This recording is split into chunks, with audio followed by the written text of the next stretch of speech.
ભગવાને સૃષ્ટિ સર્જન કરી એટલે માણસ બનાવ્યો, માણસની ઉત્પત્તિ કરી એટલે માણસ મંદિરે માંડ્યો જવા, ભગવાન પાસેના દુઃખ માંડ્યો ગાવા, ભગવાન કંટાળ્યા, બધાય દેવતાઓને ભેગા કર્યા, બ્રહ્માને વિષ્ણુને બધાય દેવોને ભેગા કરીને કીધું કે ભાઈ મારું કોઈ એવું સ્થળ મને બતાવો કે અહીંયા માણસ પહોંચી ન શકે.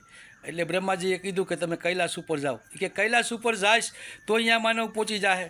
તો બધા દેવે કીધું કે તમે સમુદ્રની અંદર જાઓ. કે સમુદ્રની અંદર જાઈશ તો અહીંયા માણસ પહોંચી જાય. પછી છેલ્લે પ્રભુ સૂર્યનારાયણ પાસે ગયા અને સૂર્યનારાયણને કીધું કે પ્રભુ મારો ક્યાંક એવો નિવાસ કરાવો કે અહીંયા માણસ પહોંચી ન શકે. એટલે સૂર્યનારાયણ રસ્તો સીધો કે પ્રભુ તમે માણસના હૃદયની અંદર બેસી જાઓ, એ આ હૃદયમાં કોઈ તમને ગોતશે નહીં, એ ખાલી બારોબાર બધાય ગોતશે.